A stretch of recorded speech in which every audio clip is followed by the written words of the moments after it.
Oremos, hagamos una oración. Amado Padre, en nombre de Jesús, te damos gracias en esta hora porque vamos a abrir tu palabra. Guíanos, Señor, en el mensaje que tienes para nosotros con tu Espíritu Santo. Señor, ilumina nuestro pensamiento, nuestro corazón, nuestro ser. Motiva, Señor, nuestra voluntad. En Cristo Jesús. Amén. Amén. Tome su lugar, acabamos de leer las ciudades de refugio. Pero les pido, hermanos, que vayamos a Números capítulo 35 para entender con una mayor claridad el contexto, la razón de ser de las ciudades de refugio. Números capítulo 35, a partir del versículo 9. Dice así: Jehová habló a Moisés diciendo: habla a los hijos de Israel y diles: cuando hayáis pasado al otro lado del Jordán, a la tierra de Canaán, y dice, os señalaréis ciudades de refugio tendréis, donde huya el homicida que hiriere a alguno de muerte sin intención, y os será aquellas ciudades para refugiarse del vengador. Y no morirá el homicida hasta que entre en juicio delante de la congregación. De las ciudades, pues, que tendréis 6 ciudades de refugio. 3 ciudades daréis a este lado del Jordán, y 3 ciudades daréis a la tierra de Canaán, las cuales serán ciudades de refugio. Estas 6 ciudades serán de refugio para los hijos de Israel y para el extranjero, y el que more entre ellos, para que huya allá cualquiera que hiriere de muerte a otro sin intención. Si con instrumento de hierro lo hiere y muriere, homicida es, el homicida morirá. Y si con piedra en la mano que pueda dar muerte lo hiere y muriere, homicida es, el homicida morirá. Y si con instrumento de palo en la mano que pueda dar muerte lo hiere y muriere, homicida es, el homicida morirá. El vengador de la sangre, él dará muerte al homicida cuando lo encontrare, él lo matará. Y si por odio lo empujó o echó sobre él alguna cosa por asechanza y muere, o por enemistad lo hirió con su mano y murió, el heridor morirá, es homicida. El vengador de la sangre matará al homicida cuando lo encontrare. Mas si casualmente lo empujó sin enemistades, o echó sobre él cualquier instrumento sin asechanzas, o bien, sin verlo hizo caer sobre él alguna piedra que pudo matarlo y muriere, y él no era su enemigo, ni procuraba su mal, entonces la congregación juzgará entre el que causó la muerte y el vengador de la sangre, conforme a estas leyes. Y la congregación librará al homicida de manos del vengador de la sangre, y la congregación lo hará volver a su ciudad de refugio, en la cual se había refugiado, y morará en ella hasta que muera el sumo sacerdote, el cual fue ungido con el aceite santo. Mas si el homicida saliere fuera de los límites de la ciudad de refugio, en la cual se refugió, y el vengador de la sangre le hallare fuera del límite de la ciudad de su refugio, y el vengador de la sangre matare al homicida, no se le culpará por ello. Pues en su ciudad de refugio deberá aquel habitar hasta que muera el sumo sacerdote, y después que haya muerto el sumo sacerdote, el homicida volverá a la tierra de su posesión. Es muy parecido a lo que encontramos en la lectura de Josué, capítulo 20, versículos del 1 al 10. Las ciudades de refugio siempre han existido, o por lo menos desde este tiempo memorable de la Biblia hasta nuestros días. Hay ciudades que se convierten en refugio para otras personas que vienen de otros países o que vienen perseguidos, y eso se le llama asilo. ¿Quién dijo de viejitos? Asilo de viejitos. De asilo político. ¿En qué consiste el asilo político? ¿En qué consiste? En proteger a la persona. Exactamente. Ahora, hay personas que huyen por algo que sí hicieron, se hicieron. Por ejemplo, algún escritor contra el gobierno, algún médico que publica algo que no le gusta al sistema, de pronto empiezan a ser perseguidos y encuentran lugares que les protegen. México ahorita está como un país que recibe a los refugiados, porque son acuerdos políticos, porque son leyes, y esto ha existido. Ahora, también no sé si ustedes se acuerdan que durante mucho tiempo, cuando aquí en México alguien era perseguido por la policía porque hizo algo malo, embarazó a su novia, se iba para Estados Unidos. ¿Se acuerdan de eso? Hasta existía el dicho de pélate al gabacho. En una de las entrevistas del expresidente de Estados Unidos, dijo que la desfortuna que tenía Estados Unidos es que dentro de las personas que estaban en los penales eran latinos, y que el 80% de esos latinos eran mexicanos. Sí, pero esto obedece a toda una historia, porque se veía a Estados Unidos como un lugar donde se iban a esconder de algo que había pasado. Bien, aquí tenemos, hermanos, frente a nosotros un símbolo de Jesucristo. Las ciudades de refugio representan a Jesucristo. Tenemos que acercarnos entonces al contexto, porque una sociedad se está formando y está estableciendo leyes de las que hasta hoy en día, qué difícil es cumplirlas. Porque entonces la Biblia nos dice que la razón para que aquellas ciudades de refugio, que debían ser 6, eran por una sola razón: por un homicida no culposo, por un homicida que no era intencional. Pero aquí encontramos, número 1, al homicida; número 2, a un vengador. Al muerto ya no lo contamos porque ya se murió. Al vengador, que es el familiar o los familiares del muerto. Y luego vemos a las ciudades de refugio. Dije hace un momento que qué difícil es encontrar la intención de una persona, porque pues uno ve la oportunidad. A ver, ¿lo mataste con intención o sin intención?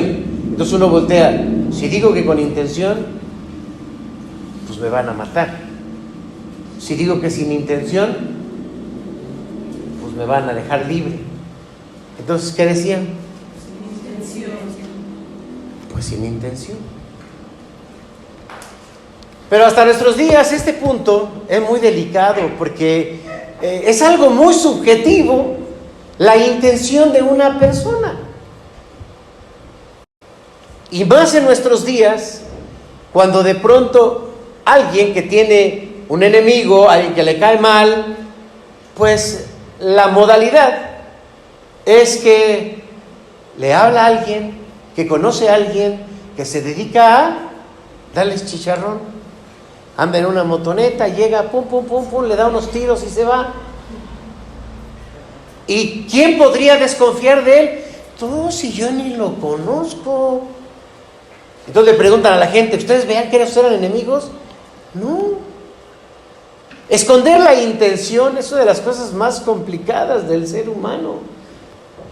Porque aún, fíjense, no sé si a ustedes les gusta esto de la dinámica, a lo mejor aquí a alguien que le gusta el derecho, ¿cómo se llama eso de la criminología y la criminalística y todo esto, para ver los detalles de los móviles, de si había habido intención o no había habido intención? ¿Cómo se busca? ¿Dónde se busca? Miren, la mayoría de las personas que incluso han cometido un asesinato, a la hora de que incluso se les va a juzgar, se arrepienten y piden perdón. Aunque pueden saber que van a morir. Ya cuando alguien de a tiro no pide perdón y dice: sí, yo fui ¿qué? Bueno, pues se considera una patología de una persona pues que no tiene ni siquiera niveles de conciencia. De una o de otra forma, la mayoría con el tiempo se arrepiente de sus actos. Pero esto todavía no era un modelo en la historia bíblica, porque apenas estaban estableciendo las leyes. Había, pues vamos a decirlo que estos eran como una forma de cárceles. Eran las cárceles. Entonces, ¿cuántas cárceles había? 6, porque eran las ciudades de refugio.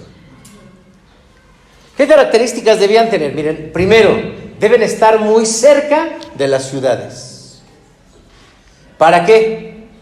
Pues para que corran y no los alcancen los vengadores. Se dice que los sacerdotes, dentro de sus tareas, estaba que se mantuviese limpio, despejado y seguro ese lugar, para que la gente que viniese por ahí corriendo porque acaba de matar a alguien sin querer, no le fallaron los frenos, o se le salió el disparo, o etcétera. Debían llegar de manera segura, pero una vez que llegaban allí, tocaban la puerta y entonces exponían su causa. Vengo huyendo de tal ciudad porque pues se me pasó la mano y pues se murió el otro. Entonces le tenían que dejar pasar. Una vez que entra, porque bueno, es parte del consejo de la entrada de la ciudad, una vez que entra, todo estaba condicionado para que esta persona estuviese bien. ¿Qué tipo de personas llegaban allí? Pues de todo tipo de personas. De todo tipo de personas. La característica de la ciudad era la protección, no solamente en territorio, sino también en el trato.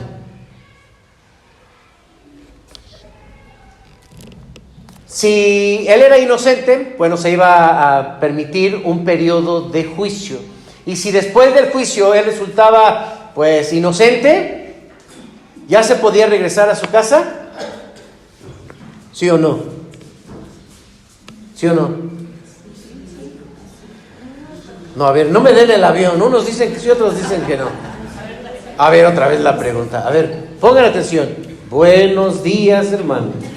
¿Cómo están? Hoy vamos a predicar de las ciudades de refugio. La pregunta es, una vez que la persona estaba en la ciudad de refugio y se juzgaba su caso acá en la ciudad de donde él había matado a la otra persona, una vez que se establece que él pues es libre de culpa, ¿debía regresar a su casa? ¿Sí o no?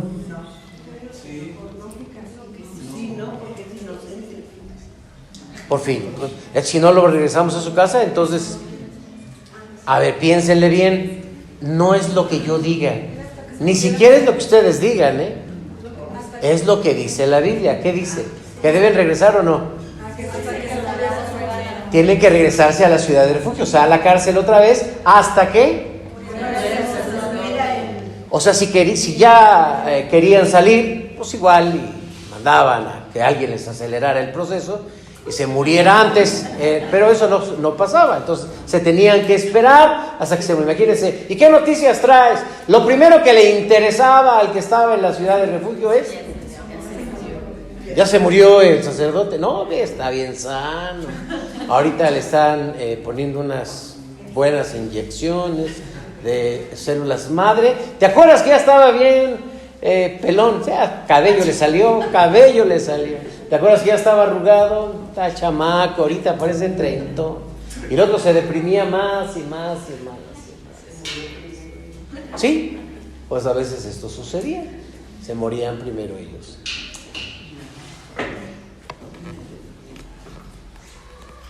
Las ciudades de refugio, hermanos, son un modelo pues civil, legal, de cómo funcionó el pueblo de Israel.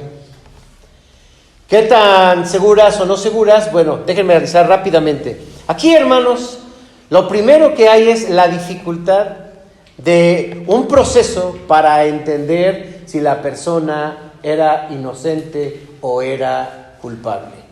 ¿Cómo se hacía, hermanos? ¿Cómo se hacía? ¿Cómo se medían las intenciones? ¿Cómo se llegaba a la conclusión? ¿Cuáles eran los métodos? ¿Cuáles eran las estrategias? ¿Cómo le hacían para agarrar al culpable?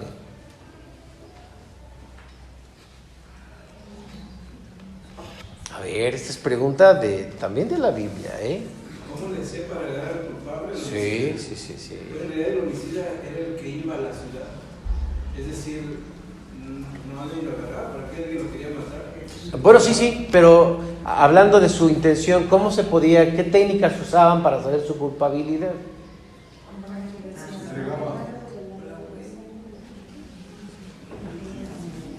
Porque todo esto, hermanos, nos recuerda que el sumo sacerdote, que eran también los que llevaban a cargo este trabajo, porque recordemos que en la Biblia los sacerdotes pues la ejercían de muchas cosas. Los sacerdotes eran los médicos, los sacerdotes eran los jueces, los sacerdotes pues llevaban todo este proceso también. El sacerdote, hermanos, tenía una forma especial de comunicarse con aquel que sabe todo y hasta las intenciones del corazón. ¿Quién era el sacerdote? ¿Cómo le hacía? ¿Cómo le hacía Dios? Mándame las señales o las pruebas para matar a este o para soltarlo. ¿Cómo se comunicaba el sacerdote con Dios? O Dios con el sacerdote. Aquí dice que por dichos de testigos morirá el homicida. Sí, seguramente, y porque los vengadores andaban persiguiéndolo, pero no solos, llevaban a sus testigos. Pero ¿cómo le hacía el sacerdote? Tenía dos piedritas, una la tenía de este lado y una de este lado, y acá las traía en sus bolsas. Y cualquier cosa, él decía, espérenme tantito. Y veía sus piedras y decían, y entonces decía, es culpable o es inocente. ¿Sabían eso o no?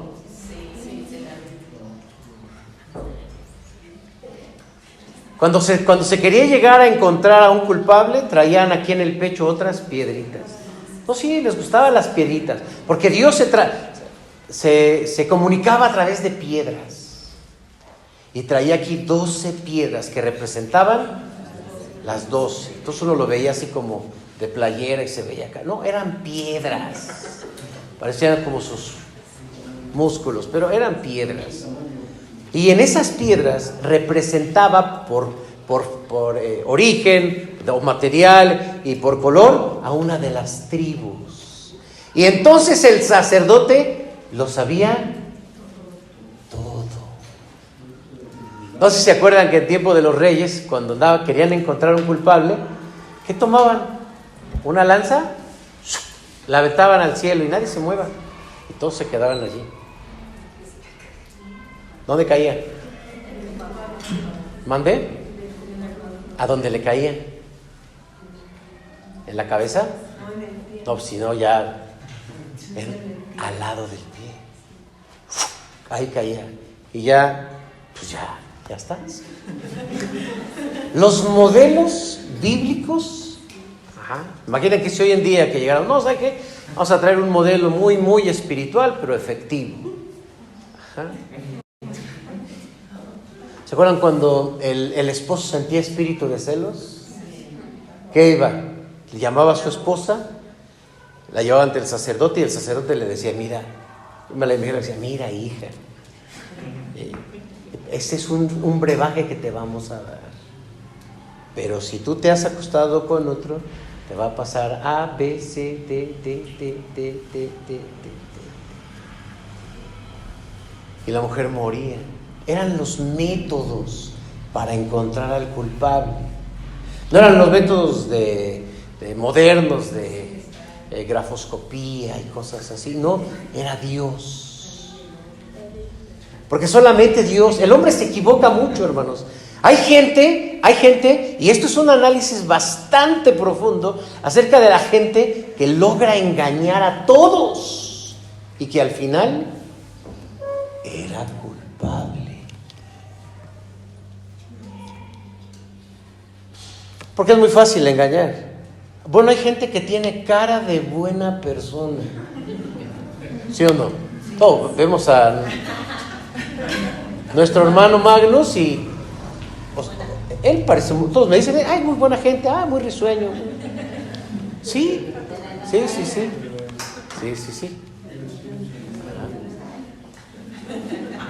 Sí, pero ya voltean, por ejemplo, a ver al hermano Edaí y dice, no, el hermano Edaí se ve que él fue. No es cierto, Edaí, ¿no? Pero así es el ser humano, hermanos, con mucha facilidad se guía por lo que ve frente a él. Esto es muy difícil.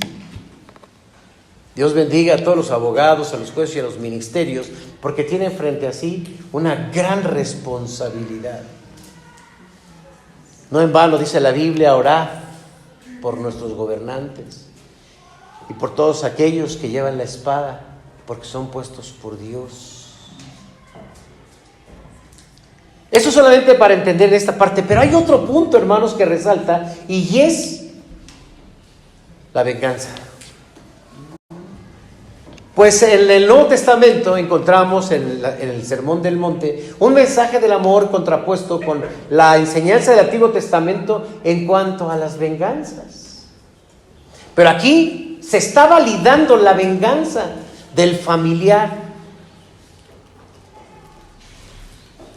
Pero también, como dije hace un momento, es una gráfica acerca de una ciudad que representa a Jesucristo. El vengador, el que va a salvar la vida del otro, se puede escuchar como muy moral, muy emocional, muy superficial, pero déjenme decirles que el término es legal. La palabra Goel, tal vez ustedes la han escuchado porque es la que usa Job. Yo sé que mi Redentor vive. Cada vez que se predica sobre este texto resalta la palabra Redentor porque es la palabra Goel. Y la palabra Goel es el que te viene a rescatar de una deuda. ¿Cómo se llaman esos cuando te hablan y te dicen, oye, te puse de fiador? ¿Y de cuánto es? Nada, no te preocupes, préstale las escrituras y luego platicamos. Entonces uno ya sabe de qué tamaño va a venir el trancazo. Es el fiador que llega y te rescata. Pero recordemos que este Goel también es el mismo que se encontró Ruth, porque ella no podía recuperar sus tierras hasta que viniera un rescatador, un Goel. Entonces resulta que al inocente, Dios le permite que su familiar le redima. Por lo tanto, el Goel era un concepto legal y todo funcionó durante toda la legislatura de Israel como algo legal.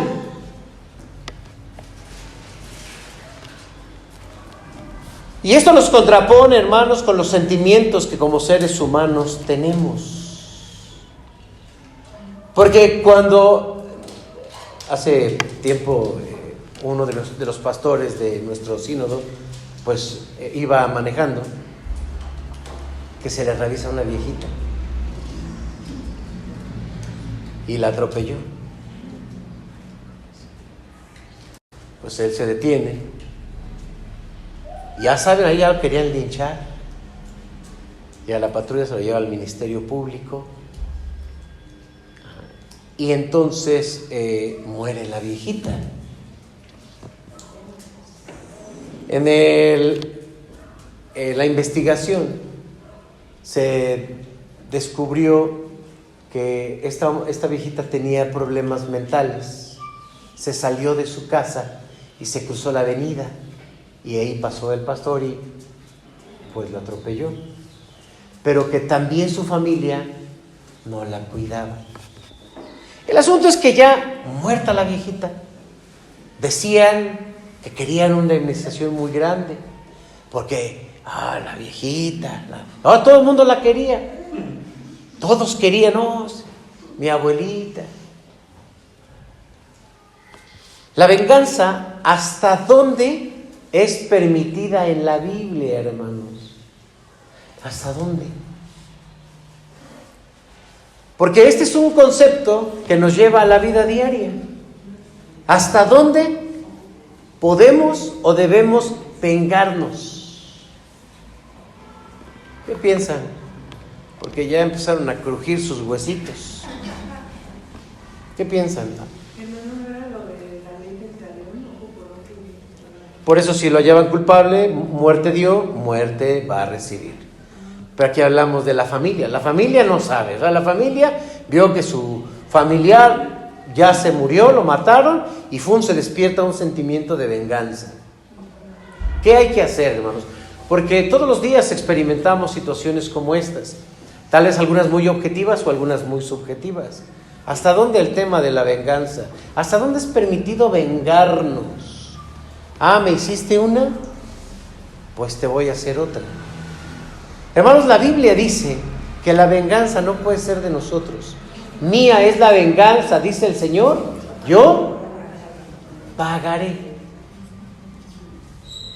Y ahora la posición finalmente de las ciudades de refugio. Resulta, hermanos, que las ciudades de refugio, la persona que llegue tiene derecho a entrar. Tiene derecho a vivienda, tiene derecho a comida, tiene derecho a atención. Nadie lo podía juzgar allí.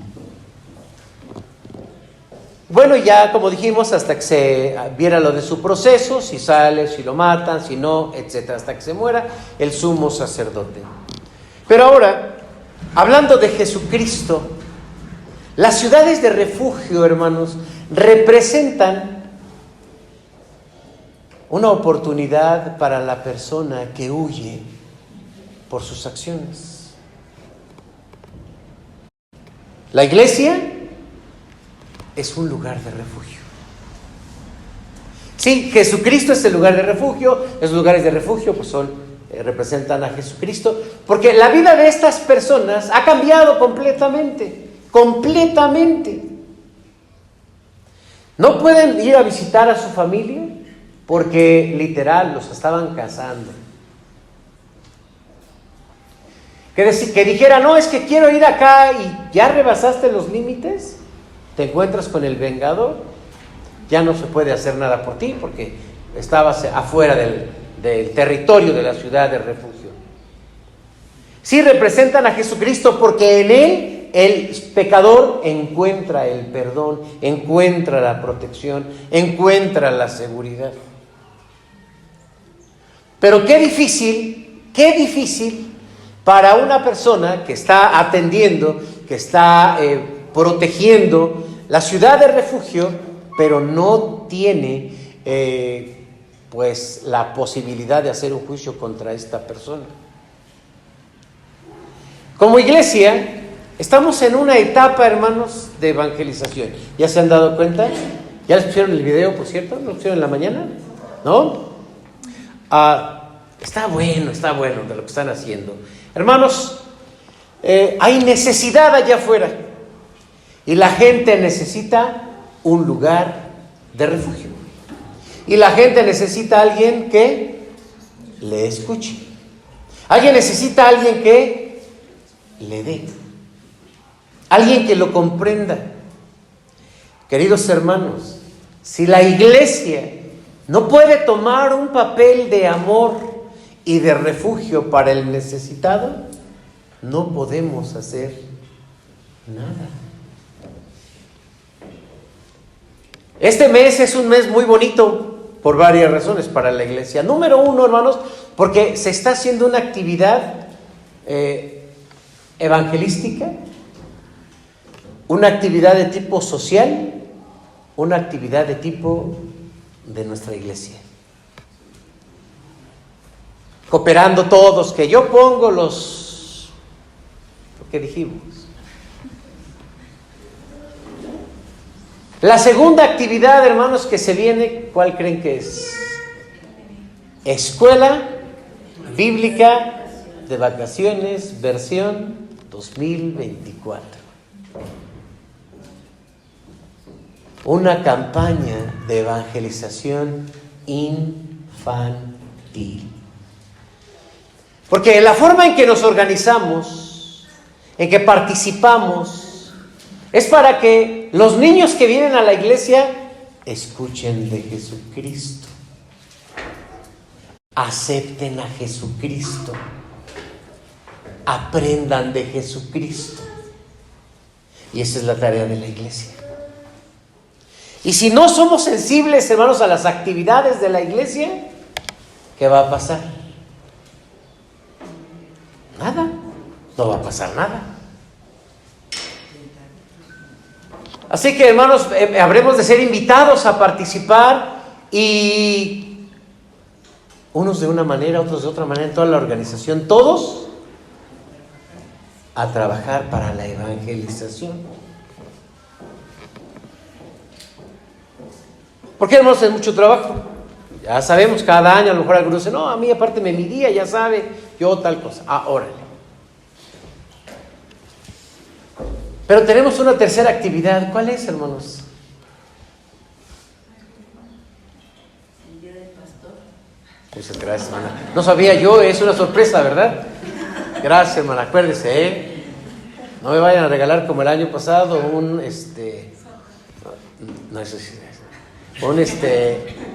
suéter que no me quedó, No vayan a darme un suéter que no me quedó. No, sí. Yo dije, no, o sea, quieren que adelgace. No, no es cierto, es broma, no me dieron un suéter. Sí me lo dieron, pero no en esta iglesia. O sea, ustedes tranquilos, ¿no? Chéquenle bien. Ajá. Aquí hay una hermana que nomás llega, me pone la mano en el hombro y ya sabe, me escanea la hermana, me escanea. Sí, ella me dice, no, hermano, mire, yo lo veo nomás cómo camina, ya sé de qué zapato le hace falta renovar. No, pero no me refería a esa actividad. Qué bueno, qué bonito que hay estos días, más como estos. Pero no me refería a esa, me refería a otra actividad de tipo evangelista. ¿Mande? La de Culiacán. ¿Cuántos saben de la actividad en Culiacán? Levante su mano. Ok, entonces, para los que no saben, los pongo en contexto. Hermanos, terminando aquí la escuela bíblica de vacaciones, nuestra hermana Tonancini y nuestro hermano Marco están comenzando la escuela bíblica de vacaciones por primera vez en el proyecto en Culiacán. Hasta ahorita hay más maestros que niños. No hay niños. Hay que salir y hacer invitación a los vecinos para que vengan niños. Cuando vengan los niños, van a venir los papás de los niños. Y pues no tienen un equipo tan grande como podríamos a lo mejor tenerlo aquí. Además, ellos tienen necesidad de algunas situaciones materiales, como la limpieza, la pintura, los arreglos y demás. Y el asunto es que no nos invitaron ellos. Nos ofrecimos nosotros.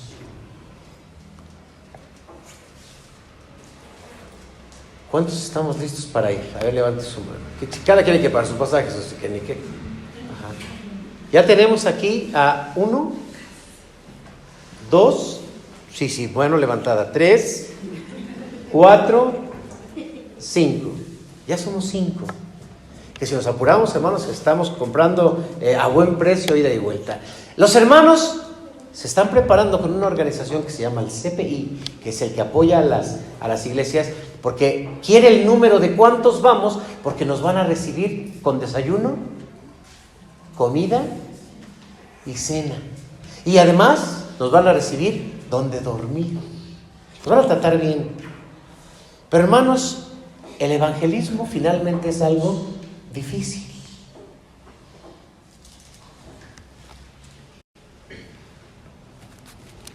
Yo creo, hermanos, que el Señor está trabajando en nosotros para sensibilizarnos al papel que necesitamos hacer como iglesia de amor. ¿Cómo se llama, por cierto, el ministerio de plantación de Marco y Tonancini? Comunidad de Gracia. Comunidad de Gracia. Hermanos, estamos invitados a participar. ¿Cuándo salimos?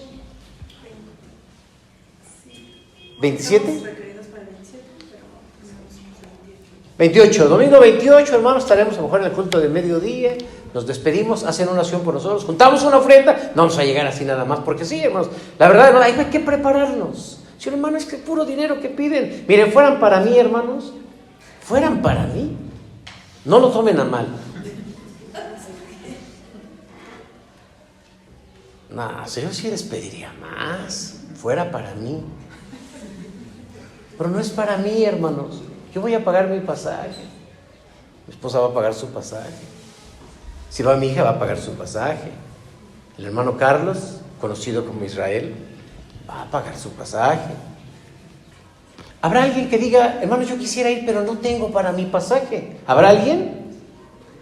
No, no hay. Habrá quien tenga y diga, hermano, mire, yo no puedo ir. Pero ¿cuánto cuesta el boleto? La última vez que lo checamos costaba 2,700, ida y vuelta. Ahí están 2,700, hermano, y una vez para sus refrescos. ¿Habrá alguien, hermanos, que quiera trabajar de esta manera, como lo hacemos en las otras actividades? Está abierta la invitación, hermanos, porque quiero cerrar este mensaje hablando de lo siguiente. El mundo necesita una ciudad de refugio. Jesucristo es la ciudad de refugio. La iglesia cristiana es la expresión del amor de Jesucristo. Hagámoslo durante este mes. ¿Será un esfuerzo? Sí, pero Dios proveerá. ¿Creemos esto? ¿Lo creemos o no? Pongámonos de pie y hagamos una oración. Señor, en la forma en que tú quieras utilizarnos, pero que seamos un refugio para las personas que lo necesitan. Salir, Señor, a los hospitales y escuchar a la gente en sus necesidades es un reflejo de tu amor. Invitar una torta, un café a las personas es el amor de Jesucristo. Gracias. Señor, abrir nuestras puertas, abrir nuestras despensas y nuestros recursos para que vengan niños y más niños y más niños a escuchar de tu palabra, es una ciudad de refugio. Ayúdanos a ser parte de, tal vez no como maestros, pero sí aportando.